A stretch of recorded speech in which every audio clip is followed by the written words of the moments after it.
Hey guys, it's me, Rai, and today I'm going to be drawing this little sushi restaurant called Lion. The sushi restaurant is on West Portal Avenue in San Francisco. It's a quaint little neighborhood that I'm kind of drawing a lot of the businesses there. If you've seen my Instagram page, Rai Paints, you've probably seen me drawing some of the small businesses there.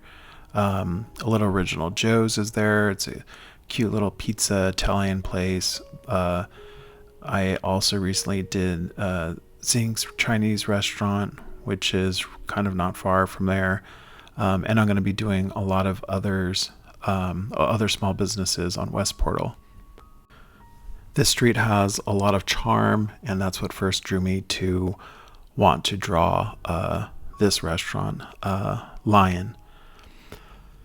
Lion is a restaurant I pass by a lot when I'm walking and in San Francisco, and I love this corner. It's very dramatic the way the building looks, especially in this fisheye picture that you see. It's kind of fisheyed a little bit. I think I might have taken it in 0.5, so it's very distorted, but I liked how dramatic it looked. I'm going to change the distortion a little bit in my sketch, but otherwise, I am using multiple photos for my reference.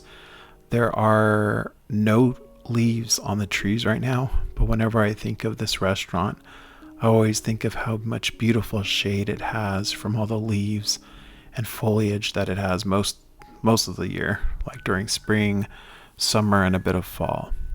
Right now it's winter in San Francisco though, so there's no leaves on the trees.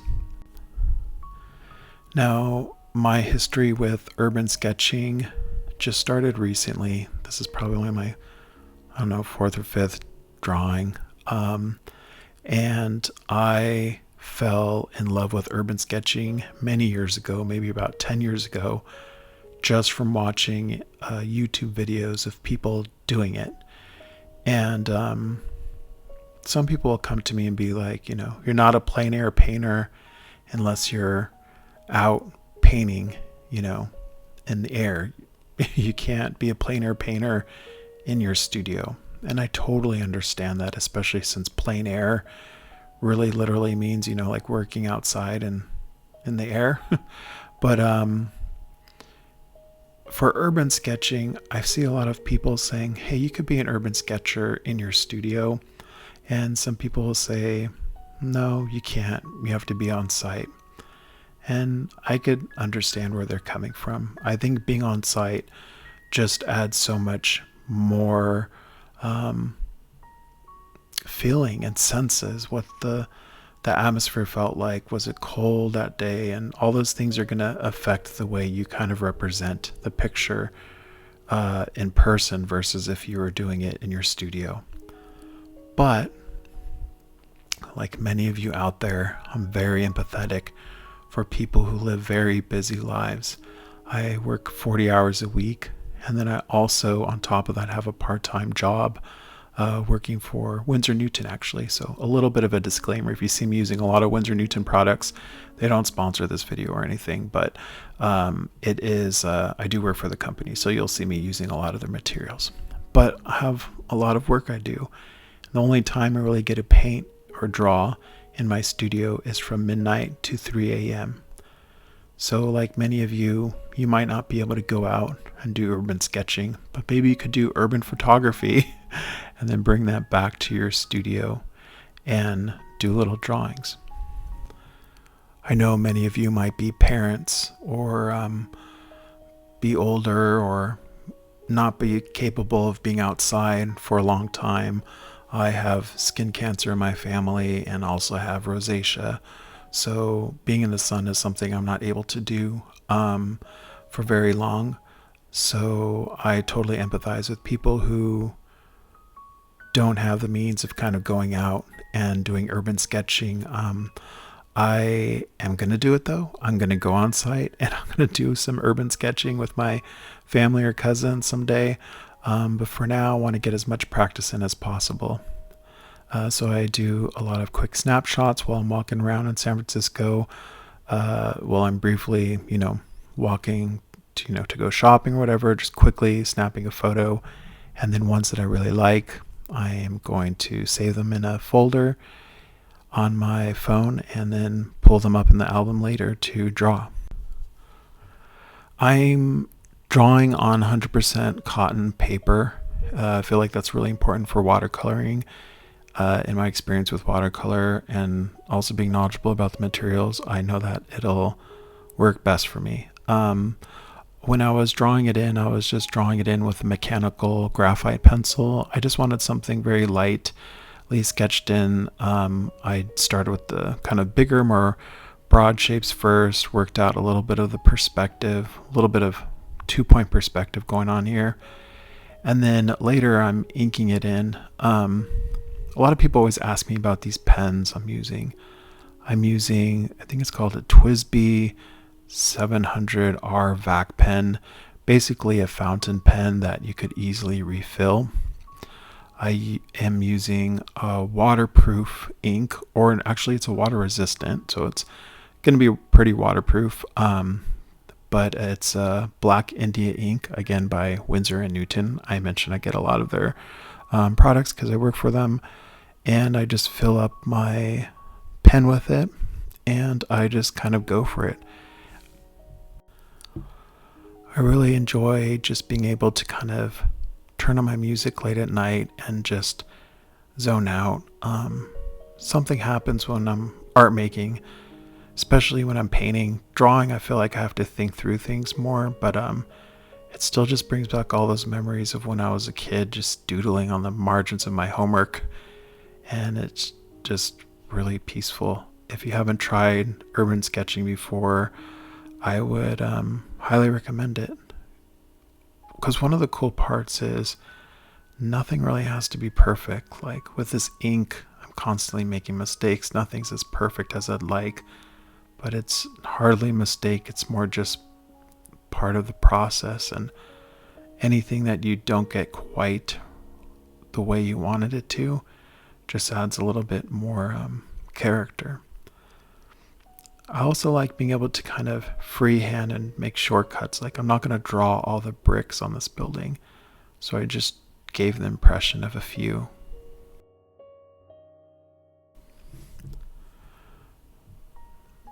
This fountain pen is fun to draw on because I'm on this it's like a rougher paper. It's cold press, so it kind of skips and I don't know, doesn't give you the cleanest line, which kind of adds to some of the urban feel of the materials that you'd see out in an urban environment, like the rough stucco and brick texture.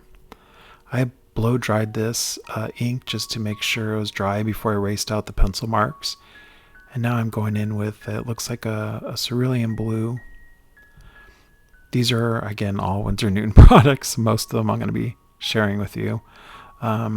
I'm using a wet into wet technique where you kind of wet the paper first and then afterwards you drop in the color and just kind of let it bleed out naturally.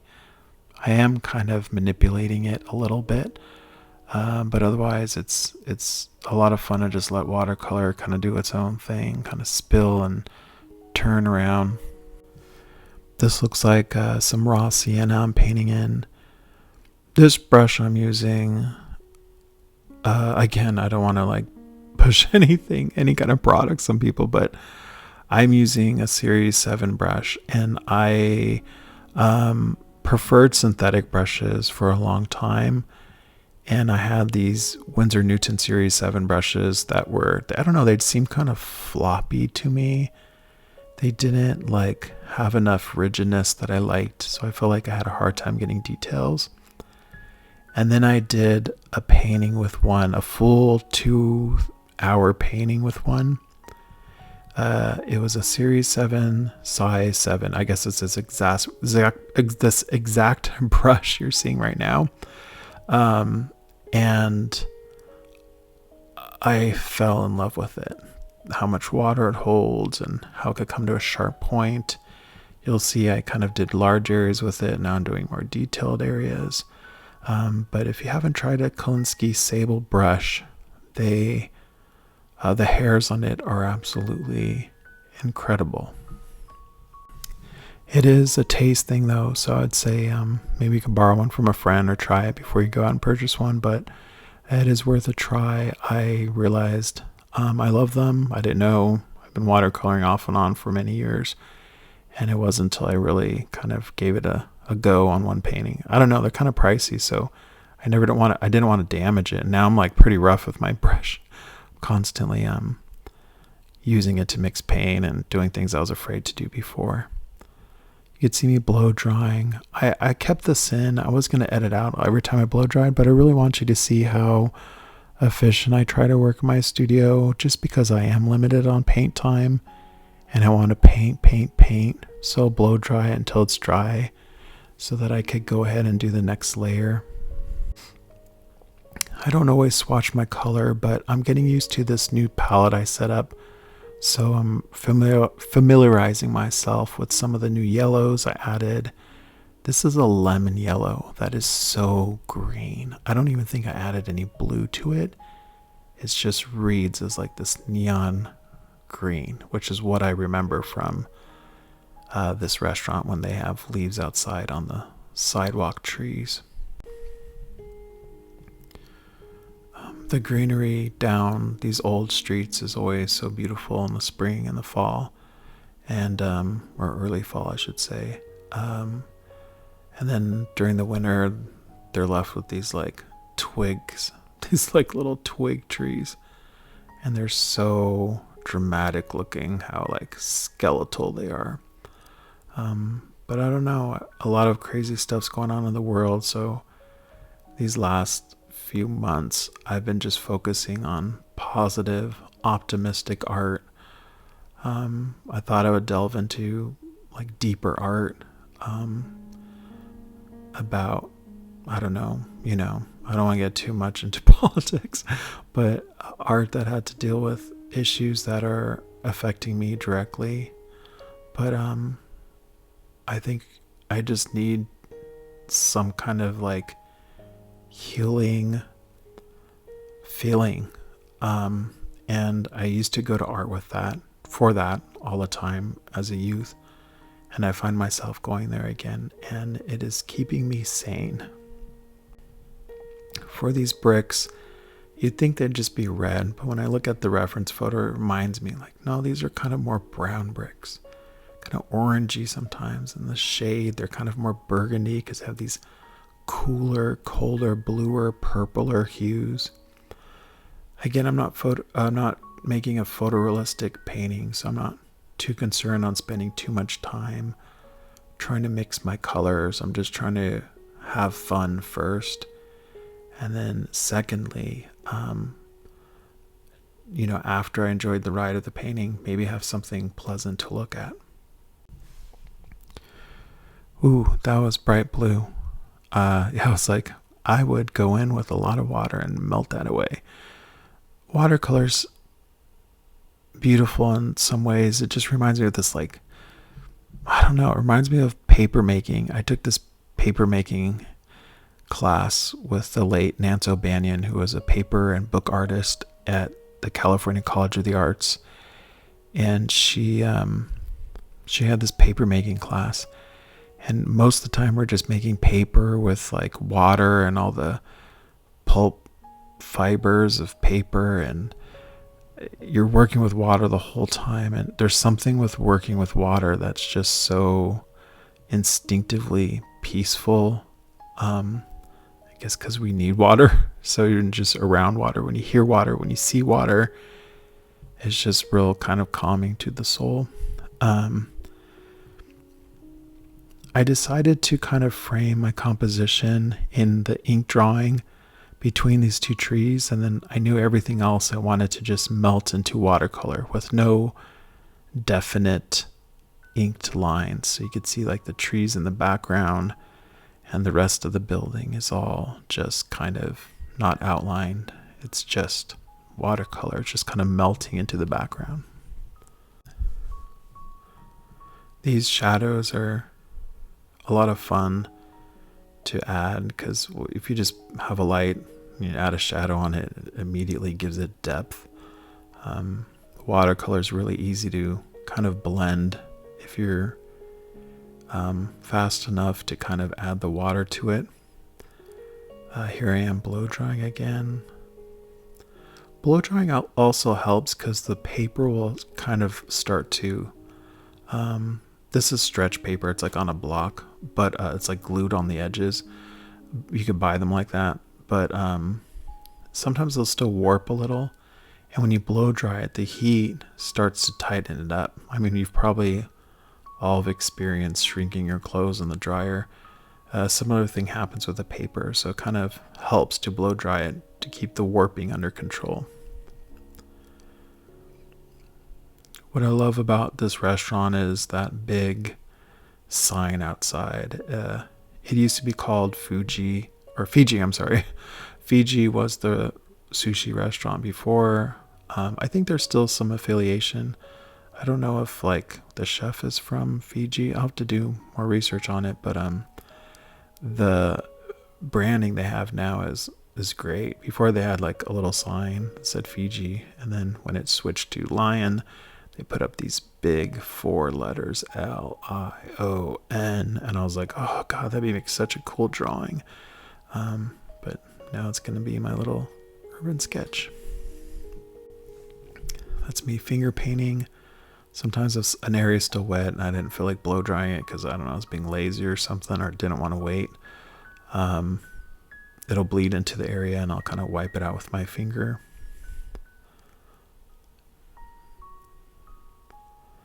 This is pretty much all Payne's gray. Payne's gray is such a beautiful like black.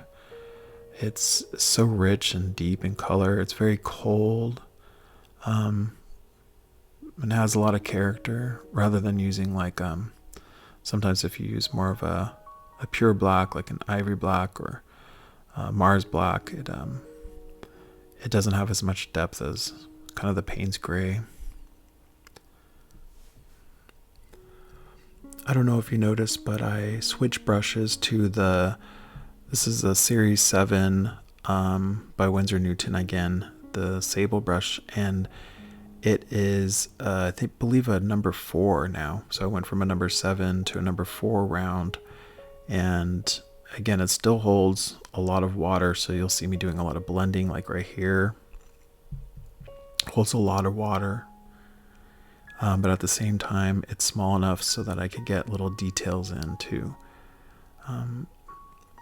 What's cool about most Sable brushes is the hair just comes to that really fine point if you want it to, the very tip of the brushes. So you can put something on like, so I'm like showing with my hands, like you can see my hands right now. You could put on like the smallest little speck of a dot with the point. If you roll your brush and your watercolor into a point, it's pretty fascinating how you could use it like a mop brush, but at the same time use it like a 000 brush, you know, like a super small detailed brush. In goes more details.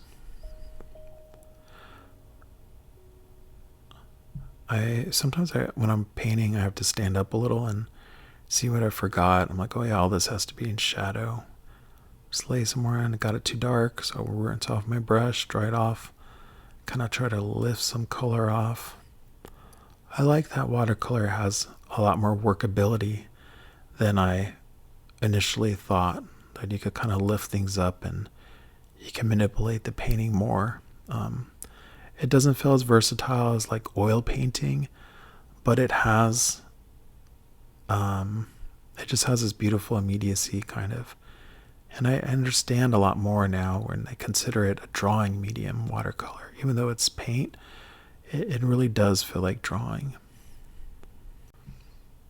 This is one of my favorite parts I'm realizing of kind of urban sketching as a genre is reflections. I really love painting these windows and you almost get to paint like another painting, a painting within a painting. So I'm painting a lot of the little reflections inside the windows. There I am with that sharp little tip.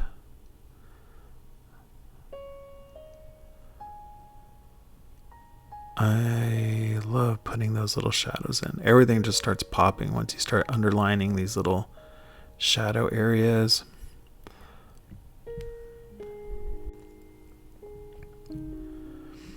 watercolor dries lighter, so you'll see me constantly reworking some of the same areas. It's at first it feels like a pain, but it is kind of something I'm learning and trying to anticipate how dark it'll dry. I'm always afraid, like, oh, I don't want to put it too dark because I'm not sure how dark it's going to dry, but I feel like I'm getting the hang of it more. It kind of helps though, like when you watercolor and then you put in a layer of watercolor and then dries lighter, it kind of helps you having to put in another layer, which each layer you do kind of adds a little more depth. I feel like you could easily overwork watercolor adding too many layers, but I don't know, for my process it really helps that it dries a little lighter and that I kind of don't get it right the first time. It makes me put in another layer, which is another opportunity to add more detail, and kind of works out for me, I guess. That's just me being optimistic while I'm painting. It's something that happens. I feel pretty confident when I'm painting, but I think it's just because I've made so many paintings I don't like, so many mistakes, and then now you're just like, you just gotta roll with it. I always love the analogy of that art is like, or painting can be like jazz, where you're not making any mistakes. You're just putting down a chord or a note, and you're just kind of grooving off of it. You're improvising off of the last stroke you put down or the last layer you put down, and you're almost like playing jazz with yourself, or you're the whole band kind of playing all these different instruments. In go more little brick impressions, so I don't have to paint every single brick.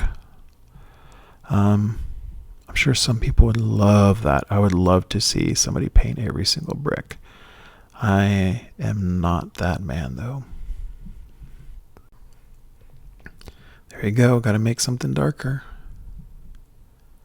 It dried too light. Oh, I guess I'm putting blue in. Yeah, it's kind of reflecting some blue from the sky. So I put in a little bit of blue on the top of the windows. If you know my work, my oil paintings, I am a fan of saturated color. So most buildings aren't full of bright colors. I say that and then watch, everyone's going to be like, have you seen my neighborhood? In San Francisco, there's some really bright houses. Like I'm talking about teal and turquoise, so maybe I take that back. But when you do see a majority of the buildings in San Francisco or the streets that I'm going on, a lot of the business ones are a little more muted. Brick is kind of the more colorful choice of exteriors. So when I see some color like trees or a reflection of the sky, I am going to go for it. I'm going to go for that color if I can. There's a Pilates studio right around the corner. Actually, I think it's on this left side of the street, like down the sidewalk a few more feet, is a Pilates studio, which has like branding. The branding is like black and yellow. And I'm like, yes, I can't wait to paint those big bright yellow signs. The painting's going to be wrapping up in the next, 5-10 minutes, but I do want to say what I'm not liking about the painting, I guess, if I could critique it, is I don't know. I mean, there's a lot. I say that, I don't know, but there's like a million things I'm looking at. I know this painting isn't finished yet, but a lot of the shadows are hard for me to commit to. It's kind of my least and actually favorite part at the same time. But the cast shadow of the trees, I wish I had more design to it. Like I had a little bit more thought of where I wanted to put them. But once you put it down on that white, you can't lift it up that well. That color might have stained the paper a little, so it'd be risky to try to lift it up and redesign it. I'm talking about the foreground one, the one that kind of looks, it looks messy. I like that it looks messy, but I wish I would have designed the branches out a little more. The background tree, that cast shadow, I love a lot. I wish the foreground one felt more like that, a little less not bland. What kind of words am I looking for? I don't know. Watch me just end up loving it in the end. But a lot of times the things I like the least in the beginning are the things that I like the most, like a month later. Oh, but if I had to choose something that I really like, I just love that green. I mean, I'm gonna paint so much greenery. Every time I see a building with a tree in front of it, I'm probably gonna go for it. And I like the reflection that's coming up. The reflection on the front of the building isn't how it's gonna end up, but you'll see. I like what it looks like now, the reflection in the front window. But I also like it a lot more later too. Some of the reflections are what I like the most about this painting. I feel like it's important for me to kind of be transparent about my feelings about the painting and its progress, because that's what the conversation I have in my head. Briefly, I don't mourn or grieve over these things I would change in the next painting, but I think about them and then I kind of throw them out, and subconsciously they're there, and when I do my next painting, it's in the back of my head and it'll jump to the foreground, and I'll learn from it. This is a Winsor Newton synthetic Sable. The synthetic brushes are the ones I was saying that I like the most for a while before I started using actual Sable brushes, and I still use these for details though, because I love how stiff the point is. I'm just much more comfortable with it. So I use this for detailing. Also like the length of the synthetic brush. This detail brush is great. I don't recall what round it is, but if I do look it up, I'll probably put a little indication on the screen for it. But it's I think it's like a number 1, and I use this brush for details all the time. It doesn't hold a lot of water though, so I'm scrubbing a lot with it. You can see to blend. That's just something a synthetic Sable is not gonna do compared to a real Sable. So they both have their pros and cons. It really is just up to your taste. And for me, I like using both. Preferably the actual Sable brushes, but look at, I'm still going to this synthetic one to do this fine line work. The actual Sable might have a better point to it, but it's the rigidness that I feel most comfortable with. I feel more confident, like I'm drawing. In go some more details, more little bricks. Trying to add as many details as possible because it's just so much fun. I can work on this for hours, and I think that's kind of the thing you have to figure out is, when is it done? Every time a layer dries, something else stands out, like, oh, I need this darker. This would pop out more if this shadow was darker back here, if this building was out here more refined a little bit, or everything starts to, once you kind of resolve one area, everything else starts to flatten it up a little bit, and you're like, oh, I need to add more depth. It's just, again, kind of like jazz, or just got to go back and forth and stay in that groove. So when is a painting complete? I don't know. I feel like this painting could have been done several times, but I feel like when it just kind of sings back to me a little bit. In this case, I feel like this drawing was pretty much done. I'm now going in with a jelly white pen and dotting in all these little light bulbs that are in the sign.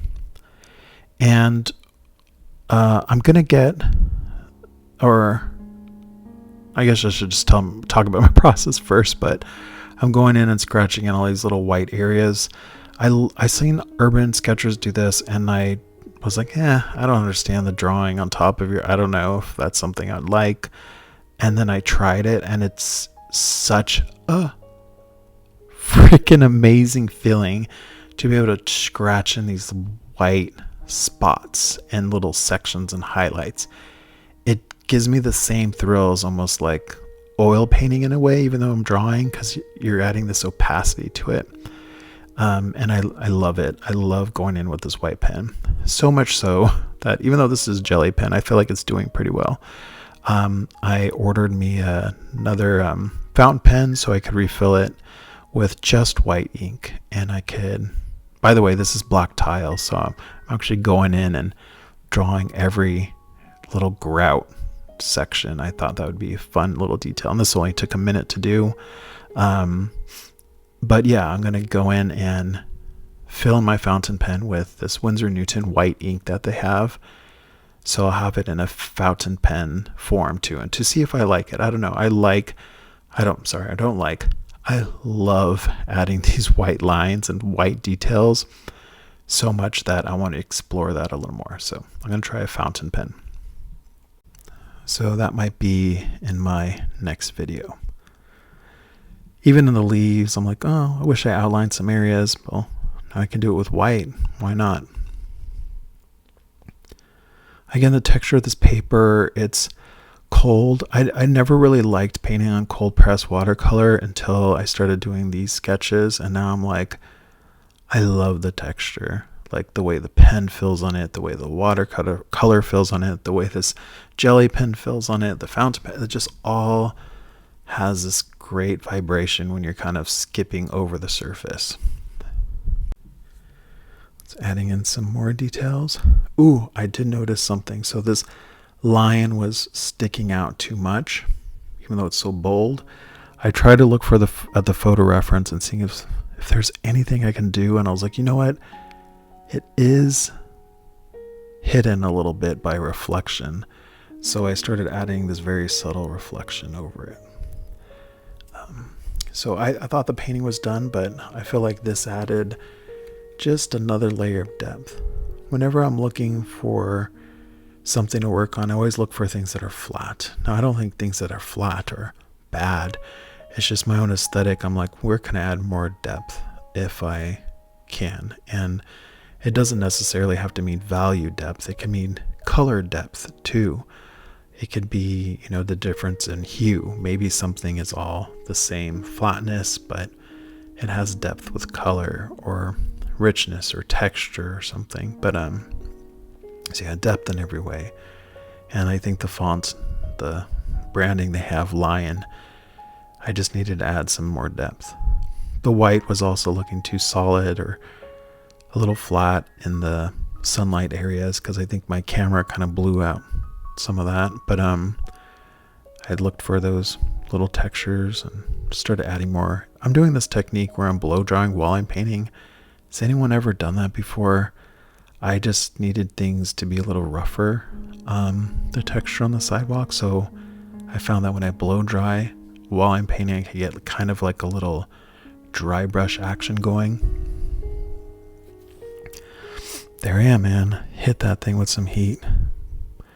Get it real dry. Real dry, right? Camera focus is going nuts. Then I gotta add more highlights in because I kind of covered up what I had before. And the painting is done. I tend to sign my paintings on the back. Should I be signing it on the front? I don't know. I just don't like the look of my own signature. Maybe I need to practice it more.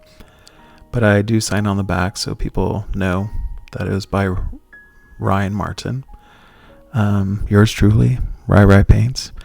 This is a detail shot. You can see all the little details in there, all the paper texture.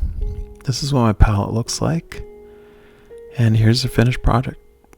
If you like these videos, please comment or share or let me know, because I'll definitely make more if you want me to. Happy painting.